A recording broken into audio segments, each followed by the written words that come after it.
You ever have a moment so quiet, so painfully still, it splits your life in half? That was me, standing in my kitchen at 9:14 p.m., lights off, blinds slightly open, and a clear view across the street to a house I used to call friendly, Tom's house. I wasn't supposed to be home, not that night. My wife, Jessica, had said, "Babe, go ahead to your brother's thing, I'll catch up later. I've got a headache." So I left, or at least I pretended to, but something in her voice that afternoon stuck in my ribs. Tight, off, like she was playing a part and hadn't rehearsed the lines well. So I turned off my location sharing, told my brother I'd be late, and doubled back after 15 minutes. Sure enough, her car was gone, not to the grocery store, not to her friend Tasha's, parked right in front of Tom's place. Now, Tom, he was our neighbor. Divorced, mid-40s, gym rat, new truck every 6 months, and the kind of smile you don't trust around your wife. He'd always been polite, too polite.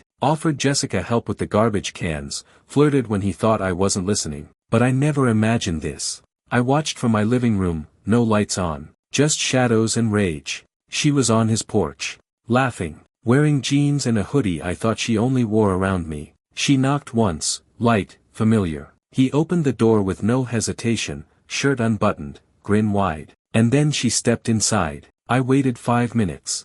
10. The porch light went off, then the kitchen lights. Then nothing. I didn't move. My hands were shaking, but my heart, stone. I didn't burst out the door. I didn't start dialing. I just watched. Watched the world I built twist into something unrecognizable. Because it wasn't just betrayal. It was comfort. She looked comfortable there. Like it wasn't the first time. I didn't sleep that night. Didn't even lie down. I just sat on the couch in the dark, one hand on Murphy's back, he always senses when something's off, and the other gripping my phone, staring at the screen like I was expecting her name to pop up with some magical explanation. It didn't. No calls.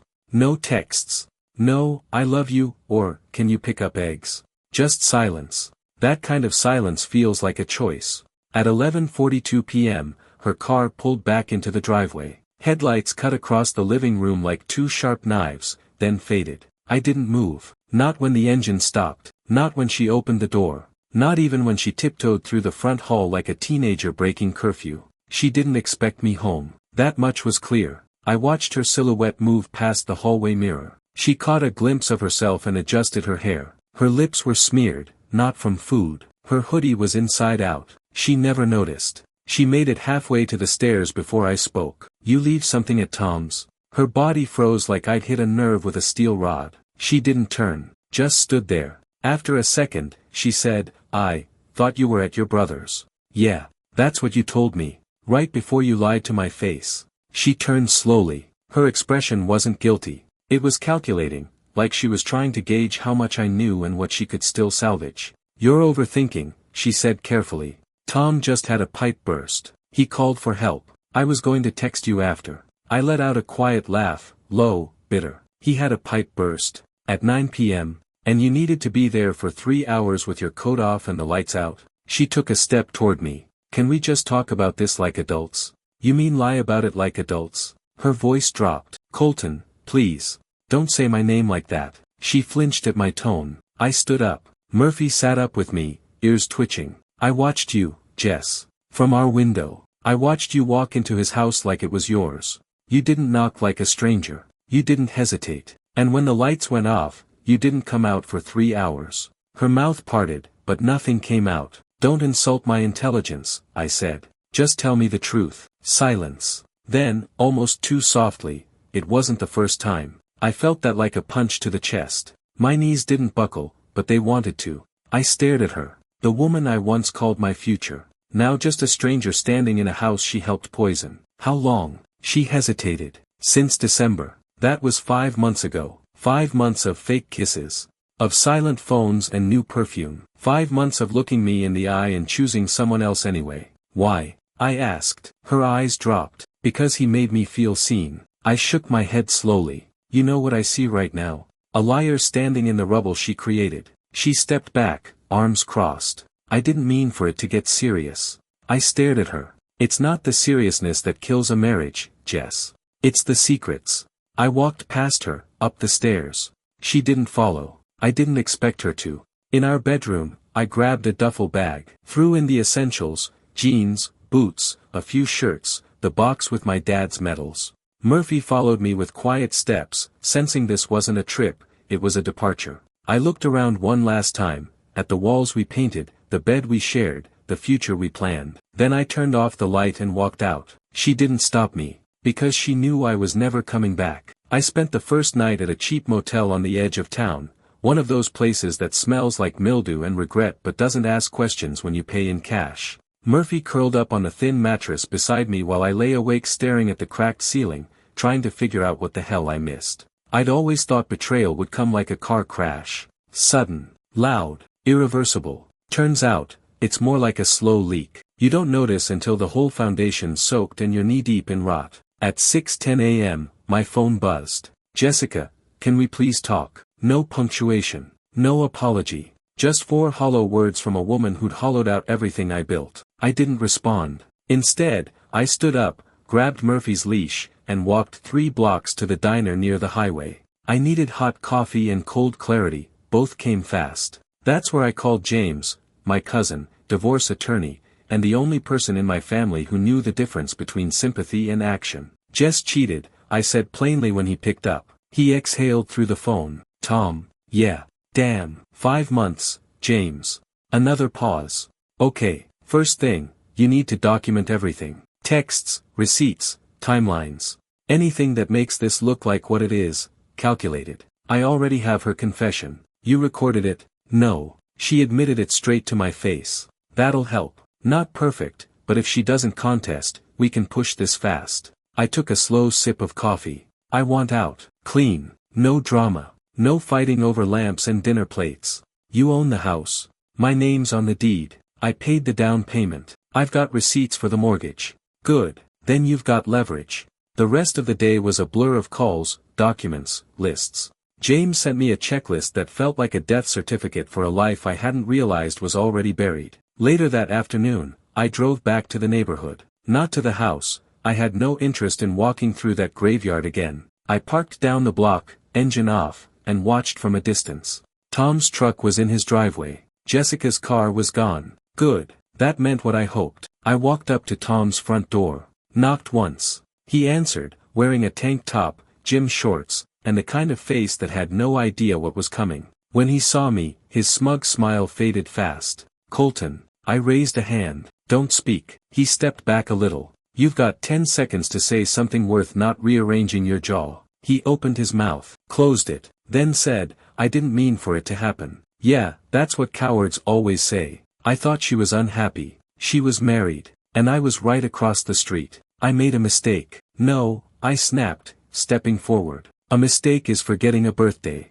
Sleeping with another man's wife for 5 months is a pattern." He looked away. "She said you weren't connecting anymore." I nearly laughed. "So that gave you permission to take what wasn't yours?" "She came to me. She always had a choice." "So did you." I didn't hit him. Didn't scream. Just stared until he couldn't hold my gaze anymore. Then I turned, walked back to the truck, and drove away. Murphy was waiting in the passenger seat, tail thumping like the world hadn't fallen apart. That night, I found an apartment downtown, 1 bedroom, hardwood floors, no memories baked into the walls. Lease signed, keys in hand, fresh start. I stood in the center of the empty living room and exhaled for the first time in days. It didn't feel like losing everything. It felt like finally letting go of what was never real to begin with. It's strange how fast a routine can dissolve. One day you're waking up beside someone, grabbing 2 mugs out of the cupboard, kissing her forehead before work. The next, you're sleeping under unfamiliar ceilings,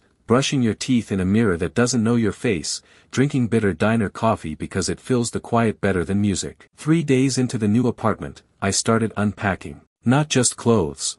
Not just dishes. My identity. Turns out, when you take a life apart, you learn what pieces really mattered, and what you kept just because someone else wanted it. I opened a box labeled living room, fragile, and found photo frames. Smiling faces. Vacations. Christmas mornings. Her curled into me like she belonged there. I didn't cry. I didn't throw them. I just stared for a long moment, then placed them in the trash, frame by frame. Not out of hate, but honesty. I didn't want to hang up lies. Later that day, I got a knock at the door. It was Alyssa, one of our old friends. Close to Jessica once, but always kind to me. She held a bag of takeout and a look in her eyes like she didn't know whether to hug me or apologize for showing up. "I heard," she said. I opened the door wider. "Come in." We sat at my kitchen island, which was just a repurposed workbench with 2 bar stools, and ate Chinese straight from the boxes. She didn't ask questions. Just passed the soy sauce and said, "You always hated the sesame chicken." Yeah, she loved it. Guess I got used to pretending I did too. That made her smile. Soft, sad. "I never liked him," she said eventually. "Tom." She nodded. "Always felt like he stared too long. Jess used to say I was paranoid. Maybe I wasn't." I leaned back in the stool. "You weren't." Alyssa looked at me, really looked, and said, "You didn't deserve this, Colton. No one does." Still, "I'm sorry." We talked for another hour. Not about Jessica. Not about betrayal. About high school memories. Work. Her new job at a design firm. It was the first time I felt normal in weeks. Not pitted. Not studied. Just seen. When she left, she hugged me. Not too long. Just enough. After the door closed, I stood in the quiet and realized something. The world hadn't stopped turning. Jessica hadn't ruined love. Tom hadn't stolen my worth. I was still here. Standing. The next morning, I met with James. The divorce paperwork was ready to file. Clean. Direct. Jessica hadn't responded to his email. Ignored every call. Probably because she knew she had nothing left to say that wouldn't make it worse. Her silence wasn't an act of guilt. It was strategy. The kind cowards choose when there's no more lie strong enough to carry them. "Push it forward," I told James. "You sure?" he asked. "No formal confrontation. I've already said everything worth saying." He nodded. "Then it's done. She'll get the notice by end of week." I signed the documents. My hand didn't shake. My voice didn't crack. Afterward, I walked 2 blocks down and bought myself a coffee. Just 1 cup. Just for me. The barista asked for a name, and I said, Colton. First time in a while that name didn't feel attached to someone else's story. Later that evening, I hung up 1 photo in my new apartment. Not of Jessica. Not of any couple. Just me and Murphy, sitting on the tailgate of my truck, sunrise behind us. Because this life, it's mine now. And from here on out, every chapter is written without liars. By the time Jessica finally reached out again, the papers were already filed. It came as a text. Short. Predictable. "Jessica, I got your lawyer's letter. Can we talk?" No apology. No ownership. Just a request to reopen a door she had already torched. I didn't answer. Not right away. I sat on the balcony of my new place, Murphy's head resting on my boot, the city humming below us like a distant storm. I reread her message 5 times, each time expecting some crack in my resolve. Nothing came. She wanted a conversation. What I wanted was accountability. What I deserved was silence. The next day, I got a call from James. "She contacted me too," he said. "Claims she wants to talk things through before signing anything." "Is that legal code for stalling?" He chuckled. "Most likely. Look, I've seen this 100 times. She's not contesting terms, not asking for anything. This isn't about negotiation, it's about ego. She didn't expect you to go quiet. She's used to drama. Used to control." I nodded, even though he couldn't see me. "Push forward. Let her chase shadows." That weekend, Alyssa invited me to a bonfire at her cousin's ranch. I almost said no, not because I didn't want to go, but because I wasn't sure who I was outside of all this yet. Divorce has a way of stripping your skin, leaving you unsure if the new version of you is ready to meet people again. But I went. Not because of her. Because of me. There were maybe a dozen people there. Mostly her family. Some old friends.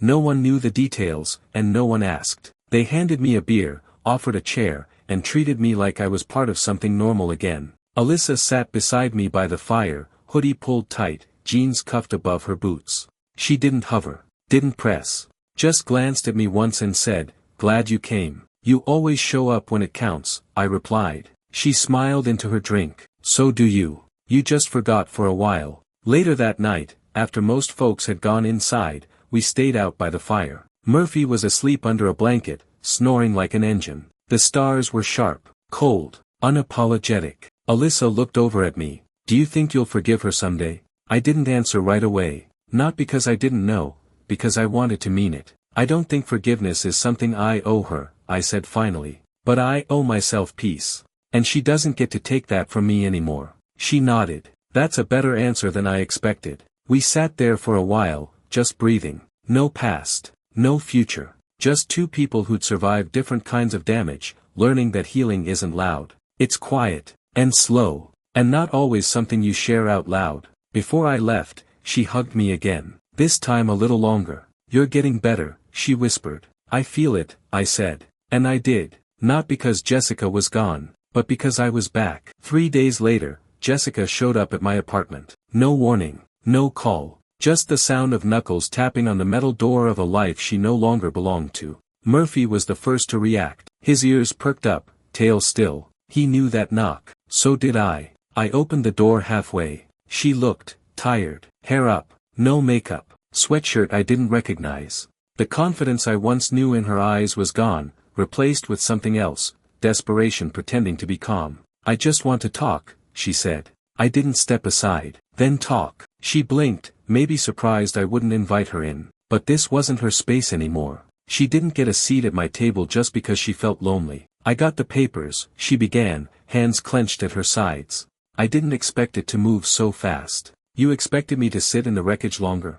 I asked, voice level. No, she said quickly. I thought maybe we could process this together. That almost made me laugh. Process? I said. You processed our marriage into someone else's bed for 5 months. What's left to work through, Jess? Her face flushed. I know I hurt you. I shook my head. You didn't just hurt me. You dismantled me. You looked me in the eyes every day, told me you loved me, and then went across the street to a man you knew I didn't trust. She looked down. I wasn't thinking straight, she whispered. You were thinking just fine. Every message, every knock on his door, every lie you told to cover it up, that was calculated. Don't insult me by calling it confusion. She finally met my eyes. There were tears, the kind that come when someone realizes they've truly lost. I made a mistake, Colton. No, I said calmly. You made repeated decisions. A mistake is tripping. You built a second life behind my back and kept wearing my ring like it meant something. She stood there for a long second, breathing through her nose like she was about to explode. But instead of yelling, she asked a question I didn't expect. Is there someone else? I didn't answer right away. I didn't owe her that. But I also wasn't hiding. There's someone who treats me with respect, I said. Someone who listens when I speak and never makes me question my worth. Her lips parted. Just slightly. Like the last bit of air she had escaped her. It's Alyssa, isn't it? The silence was all the confirmation she needed. Her voice broke. She was my friend. And you were my wife, I replied. What's your point? Jessica turned, almost stumbled on the steps. I didn't follow. I watched her walk to her car, that same silver SUV we once drove to the mountains in, singing along to songs we both pretended to like. She drove off without another word. And that's when I knew she wasn't sorry. She was just angry that I moved on better than she did. I stepped back inside, locked the door, and exhaled. Later that evening, Alyssa stopped by. She brought pizza and a bag of old records from her dad's garage. When she saw my face, she didn't ask what happened. She just walked in, handed me a plate, and said, "Tell me when you're ready." Halfway through side B of a scratched Johnny Cash album, I finally spoke. She came by. Alyssa didn't react, just nodded. And, she knows about us. A quiet beat. Good, she said. And that was it. No hiding, no shame, just truth. The next week passed without a word from Jessica. Not a call, not a text, not even one of those vague, manipulative, hope you're okay messages designed to pull you back into a conversation she could control. I knew what silence meant from her, not surrender, but strategy. She'd lost control of the narrative, and she didn't know how to function without it. Me. I finally felt still. Life was simple again. I woke up early, walked Murphy before the sun got too high, grabbed coffee at the corner shop where the barista learned my name and order. I worked long shifts, came home covered in grease, ate late dinners with Alyssa on the couch. We talked, real talk, none of that surface-level fluff that masks resentment. She asked how I felt, and when I said tired, she didn't tell me to cheer up. She just nodded, got it, stayed. One night, we went grocery shopping, her idea. Said my fridge looked like it belonged to a divorced man living out of gas station snacks. I didn't argue. We walked the aisles like we'd been doing it for years. No fights about brands.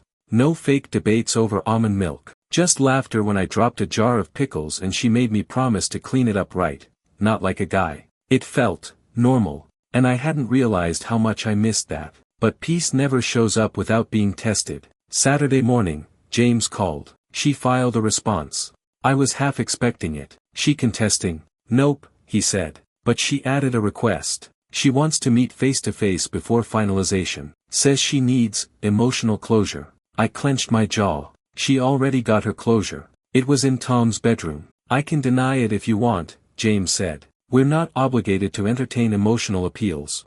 I thought about it, then shook my head. No, I'll meet her. You sure? Yeah. I want her to see what a man looks like after surviving her. We met at a cafe downtown, public place, no chance for drama. She picked the table. I showed up 5 minutes late, deliberately. Let her sit in the tension for once. She looked better than she did at my apartment. Hair done, nails fresh, face put together, but the eyes? Still hollow. Thanks for meeting me, she said. I sat down. No handshake, no small talk. She sighed. I just wanted to see you, one more time. Not to change anything, just to say. Stop, I said, calm but direct. This isn't a scene from a movie. You don't get a monologue and forgiveness in the same breath. Her mouth tightened. I'm not here to redeem anything, she said. Then what are you here for? A long pause. Finally, she said, to ask how you moved on so fast. I leaned forward, elbows on the table. Because I was already alone long before I walked out. She looked stunned,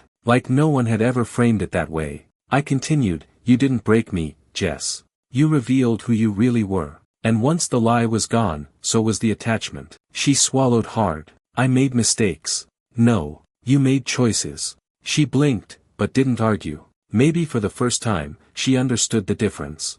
I'm happy, I said. Not in spite of you. Because I left you. That was it. The final nail. She nodded. Okay. I stood up. Left a 10 on the table, even though I didn't order a thing. Take care of yourself, I said. And I meant it. Not because I wanted her back, but because I wanted to walk out of that place knowing I had nothing left to prove, not to her, not to anyone. By the time I got back to the apartment, the weight was gone. Not lessened. Gone. Like something I'd carried on my back for too long had finally slipped off and shattered behind me. And for once, I didn't feel the urge to look back and collect the pieces. I let them stay broken. Alyssa was there when I walked in, barefoot, wearing one of my old flannels, a messy bun, no makeup. She had a habit of making comfort look beautiful without trying. She looked up from the couch, eyes searching mine. She show? She asked. I nodded. She talked. I listened. Closure. No, I said, walking toward her. Clarity. I sat down beside her, let my hand fall naturally into hers. No hesitation. No doubt. Just presence. She asked how I moved on so fast, I said. Alyssa raised a brow. What did you tell her? That I'd already been alone for a long time. She just made it official. A soft smile tugged at the corner of her mouth. Brutal. Honest. She leaned her head against my shoulder. You're different, Colton. The way you carry things, the way you let them go. It's not common. I had to learn. And what about now? I looked at her, really looked, at the woman who picked me up without asking for credit, who never tried to fix me but gave me the space to fix myself. Now, I said, now I choose peace. We stayed like that for a while. Murphy snored at our feet, the TV playing some rerun neither of us were watching. The world kept spinning, but I finally felt still. 2 days later, the divorce was finalized. James called me just after lunch. It's done, he said. Signed, processed, and filed. I stared out the window for a long moment, then asked, that's it? That's it. I didn't cheer. Didn't cry. Just whispered, thank you. When I got home that night, Alyssa had lit a single candle on the table. Just one. No celebration. No balloons. But dinner was warm, music was low, and for the first time in a long, damn time, home didn't feel like a lie. After we ate, she pulled out an envelope. What's this? I asked. Something you forgot, she said. I opened it. Inside was a photo, the three of us, me, Alyssa, and Jessica. Taken 3 years ago at a 4th of July cookout. We looked happy, sunburned, half drunk. But now, it just looked like foreshadowing. Alyssa was between us in the picture, closer to me than I ever noticed back then. I found it in a drawer, she said. Didn't know if you wanted to keep it. I looked at it for a long second, then shook my head. That's not my life anymore. She nodded, took the photo, slid it into the fireplace without a word. It caught flame immediately, curling at the edges like the past finally knew it had no place here. "Thanks," I said quietly. She turned to me. "For what?" "For staying when I wasn't easy to stay with." Her eyes softened. "You were never hard to love, Colton. You were just hard to reach through the wreckage." And right then, I realized. She wasn't just part of my healing. She was the healing. Not because she rescued me, but because she reminded me I still had something worth giving. It was strange how fast things settled. Not in some perfect fairy tale kind of way, just quiet, grounded, real. Days stopped feeling like recovery and started feeling like living again. Mornings with Alyssa were coffee, laughter, Murphy pawing at the back door. Evenings were slow dinners, shared playlists, the occasional late-night drive with no destination. She never asked for a timeline, never once tried to speed up what I wasn't ready to give. She just showed up, fully, honestly. And that was enough to make me realize I didn't need time to forget Jessica. I just needed space to remember myself. Still, I wasn't naive. I knew the damage Jessica left wasn't gone, it just didn't own me anymore. Some scars don't fade, but they stop burning when you stop touching them. One night, about a month after the divorce was finalized, I got a message from Tom. She left. That was it. No greeting, no name, just those 2 words. For a split second, my old instincts kicked in. The part of me that wanted to know what he meant, why he thought I should care, why he still had the nerve to contact me after everything. But then I laughed. Out loud. He wasn't telling me she left because he thought I needed closure. He was telling me because he wanted sympathy. Wanted me to see that he lost, too. But he didn't lose her. He earned that loss. They both did. I deleted the message without replying. Later that night, as Alyssa sat beside me flipping through a home decor magazine she clearly had no intention of buying anything from, I asked her something I hadn't dared to before. "You ever wonder why it was so easy for her to lie?" She looked up slowly, setting the magazine aside. "I think some people don't see love as a promise," she said. "They see it as a convenience. And when it stops being convenient, they find a new version that costs less." "Think she ever loved me?" I asked. Alyssa didn't rush to answer. She sat with the question. "I think she loved who you were for her, not who you were in full." That landed hard. Because deep down, I knew she was right. Jessica loved the version of me that worked overtime, kept quiet during arguments, showed up on birthdays with a smile even when I was empty inside. But the moment I needed something in return, presence, effort, truth, she couldn't offer it. She didn't love me. She loved being loved. And when the attention shifted, so did her loyalty. But Alyssa? She didn't love the idea of me. She loved the actual, damaged, figuring it out one. The guy who came home smelling like oil and still left notes on the counter because affection didn't have to be expensive. She stood up and reached for my hand. "You're not a victim anymore, Colton," she said. "You're the man who walked through the fire and didn't let it change his heart." And right then, I knew something that finally settled in my bones. Jessica had broken something, but Alyssa reminded me it could be rebuilt. Not as a replica of the past, but as something better. 6 months after the divorce was finalized, I stood on my front porch with a ring in my pocket. Not a proposal, not yet, but a ring I'd found at a small antique shop 3 towns over. Simple, silver, timeless.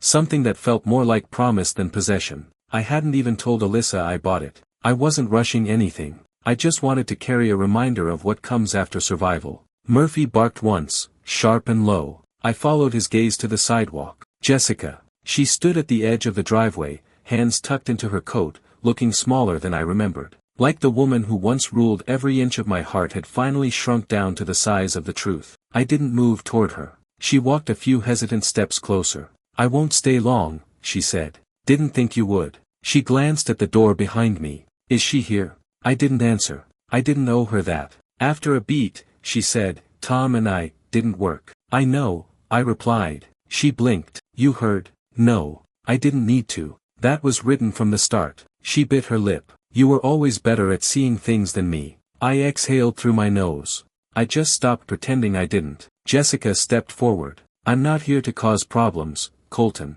I wanted you to know I've been thinking about everything. And I'm sorry." "Why now?" She hesitated. "Because I thought I was doing what I needed to be happy. But I realize now. I was just chasing noise. You were the quiet I never learned to appreciate." That stung. Not because I wanted her back, I didn't. But because there was a time I would have killed to hear her say those words. Now, they just sounded late. "You left a good man, Jess," I said. And I became a better one when you did. She swallowed hard. I guess I just wanted to know if you hate me. I don't, I said. I just don't care anymore. And that's worse. She nodded once. Quiet. Then turned and walked away. Didn't look back. Neither did I. That night, Alyssa came home carrying a plant she said she probably wouldn't keep alive but wanted to try anyway. She walked into the kitchen like she'd been living there for years. Like we'd never been anything but us. We made dinner. Talked about dumb things. Laughed at nothing. Fell asleep on the couch with Murphy sprawled between us like a living barrier of contentment. Before bed, I slipped the ring box from my jacket pocket. Set it on the nightstand. She didn't notice. Not yet. Because this wasn't a race. It was a rebuild. And love built in the ashes of betrayal? It's not fragile. It's forged.